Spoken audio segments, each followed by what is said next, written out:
Hello बच्चों, आइए इस प्रश्न को पढ़ते हैं। ट्रांसफार्मर की क्रोड पटलित अथवा लेमिनेटेड क्यों बनाई जाती है? आइए इस प्रश्न की मुख्य अवधारणा की चर्चा करें। अगर हम एक ट्रांसफार्मर को बनाएं तो वो कुछ इस तरीके से बनाई जाती है, जिसमें एक क्रोड होता है।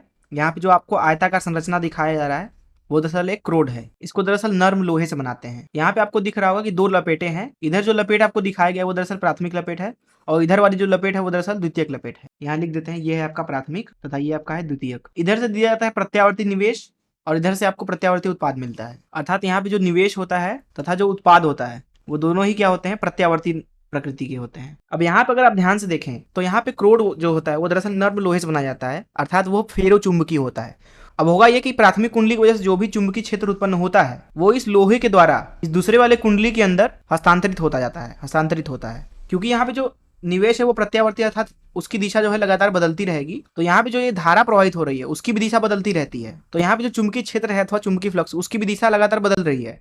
चुंबकीय क्षेत्र कभी कुछ इस तरीके से होगा तो कभी वो कुछ इस दिशा में होगा। कुल मिला के यहाँ पे बोल सकते हैं कि नर्म लौह क्रोड के अंदर चुंबकीय क्षेत्र, जिसे बी से दर्शा देते हैं, कि दिशा समय के साथ बदलती रहती है। दिशा इसलिए बदल रही है क्योंकि ये जो निवेश लगाया जाता है वो दरअसल प्रत्यावर्ती होता है। कुछ चीज को और समझते हैं। मान लीजिए हमारे पास में एक लोहे का टुकड़ा है कुछ इस तरीके से। अब अगर इस लोहे के टुकड़े से, जो कि एक चालक है, उसके अंदर से अगर हम चुंबकीय क्षेत्र का मान बदलें अथवा उसकी दिशा बदलें, या तो मान बदलें या तो दिशा बदलें, तो होगा ये कि जो चुंबकीय क्षेत्र बदल रहा है उसके चारों तरफ एक नए तरीके की विद्युत क्षेत्र बनती है। उसकी दिशा निर्धारित होती है लेंज के नियम से। उस विद्युत क्षेत्र की वजह से जो चालक होता है उसके अंदर धारा प्रवाहित होने लगती है।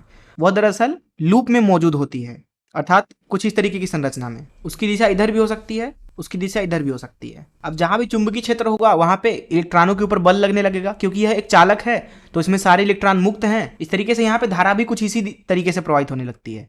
मान लीजिए अभी के लिए चुंबकीय क्षेत्र की जो दिशा है वो कुछ इस तरीके से है, जो कि एक प्रेरित वैद्युत क्षेत्र है। मान लीजिए अभी जो ये वैद्युत क्षेत्र प्रेरित हुए हैं उनकी दिशा कुछ इस तरीके से है। अब जहां पे वैद्युत क्षेत्र होगा वहां पे इलेक्ट्रॉनों के ऊपर बल लगने लगेगा। ये पूरा जो है एक चालक है, इसलिए यहाँ पे इलेक्ट्रॉन मुक्त है गति करने के लिए। तो होता यह है कि वैद्युत क्षेत्र की दिशा में ही धारा लगती है प्रवाहित होने। अब जो भंवर होती है हमारे वास्तविक जीवन में वो कुछ इस तरीके से होती है, और जो ये धाराएं उत्पन्न हुई हैं ये भी भंवर जैसे दिख रही हैं। इसलिए इन विशेष धाराओं को जो कि चालक के अंदर उत्पन्न हुई हैं बोला जाता है भंवर धाराएं, जो कि उत्पन्न हुई हैं चालक के अंदर चुंबकीय फ्लक्स के बदलाव के कारण। चालक में चुंबकीय फ्लक्स के बदलाव के कारण, क्योंकि यहाँ पे या तो मैंने आपको बताया कि या तो आप चुंबकीय क्षेत्र की दिशा बदलो। अब जब आप चुंबकीय क्षेत्र की दिशा बदलोगे तो फ्लक्स सीधे रूप में बदलेगा, वो तो बदलेगा ही, क्योंकि चुंबकीय फ्लक्स का मान ही होता है फाई बराबर B vector dot A vector. तो बी वेक्टर अगर बदल रहा है अर्थात दिशा बदल रही है तो फ्लक्स भी बदलेगा। क्योंकि यहाँ पे हम ट्रांसफार्मर के अंदर प्रत्यावर्ती निवेश देते हैं, इसलिए यहाँ पे चुंबकीय क्षेत्र की दिशा बदलती है, जिसकी वजह से चुंबकीय फ्लक्स का भी मान बदलता है। जिसकी वजह से होता यह है कि जो ट्रांसफार्मर होता है उसके अंदर बहुत सारी भंवर धाराएं उत्पन्न हो जाती हैं। अब कहीं भी अगर धारा बह रही है तो वहां पे शक्ति का क्षय होने लगता है उष्मा के रूप में, जिसका मान लिखा जाता है आई स्क्वायर आर। आर जो होता है वो है प्रतिरोध, जिसके माध्यम से यह धारा आई प्रवाहित हो रही है। और ये जो शक्ति क्षय वो दरअसल उष्मा रूप में होता है। भंवर धाराएं भी एक तरह की धाराएं ही हैं, वैद्युत धारा। तो इनकी वजह से दरअसल होता यह है कि जो यहाँ पे लौह टुकड़ा है उसमें उष्मा जो है वो उत्पन्न होने लगता है, अर्थात जो ऊर्जा का क्षय है वो उष्मा के रूप में होने लगता है।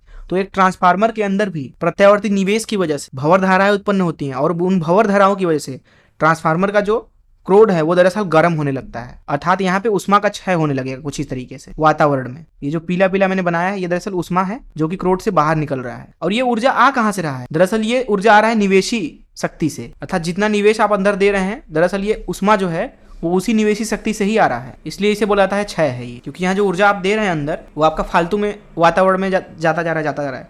तो दरअसल ट्रांसफार्मर के अंदर ये हम नहीं चाहते हैं कि क्रोड गर्म हो और हमारा ऊर्जा बर्बाद हो। ऊर्जा बर्बाद होने का मतलब क्या है? हमारा पैसा बर्बाद होगा। तो इस चीज़ को कम करने के लिए हम क्या करते हैं कि ये जो पूरा लौह क्रोड है, ये जो कि एक चालक का टुकड़ा है, उसे हम क्या करते हैं कि पतले पतले टुकड़ों में बांट देते हैं, ताकि जो भंवर धाराएं वो भी बट जाएं। और जैसे ही इन भंवर धाराओं का मान घटेगा अथवा इनकी संख्या घटेगी, उष्मा का जो क्षय वो कम हो जाएगा। तो इस पूरे मुख्य अवधारणा से अगर हम इस प्रश्न को हल करें तो जैसा कि मैंने आपको बताया कि क्रोड को पतले पतले भागों में तोड़ देते हैं कुछ इस तरीके से, जैसा कि यहाँ पे आप देख सकते हैं। होगा ये कि जो यहाँ पे पूरा धात्विक टुकड़ा है जिसमें ये कुछ इस तरीके से भंवर धाराएं उत्पन्न हुई थी इस चुंबकीय क्षेत्र की दिशा के बदलाव की वजह से, वो भंवर धाराएं दरअसल अब टुकड़े टुकड़े में बट जाएंगी। इसकी वजह से होगा ये कि जो ये भंवर धाराएं हैं उनकी संख्या घट जाएगी और उनका मान भी घट जाएगा, अर्थात यहाँ पे जो धारा है उसका मान घट जाएगा। उसकी वजह से यहाँ ऊर्जा क्षय भी कम हो जाएगा। तो यहाँ इस प्रश्न में बोला जा रहा था कि ट्रांसफार्मर की क्रोड लेमिनेटेड क्यों बनाई जाती है, तो इसका उत्तर हो जाएगा कि ट्रांसफार्मर क्रोड को पतले पतले टुकड़ों में बांट देते हैं भंवर धाराओं को कम करने के लिए इनको पटलित अथवा लेमिनेट कर देते हैं। अब पटलित आप किससे करोगे? किसी अचालक से करोगे तभी तो ये धाराएं बंटेंगी अलग अलग। अब इससे होगा ये कि जो ऊर्जा का क्षय है वो कम हो जाएगा, इससे ऊर्जा क्षय घट जाएगा। तो दरअसल ऊर्जा क्षय को कम करने के लिए ही हम ट्रांसफार्मर क्रोड को पटलित करते हैं। यही हो जाएगा इसका उत्तर। मैं आशा करता हूँ कि आपको इस प्रश्न का हल जरूर समझ में आया होगा। धन्यवाद।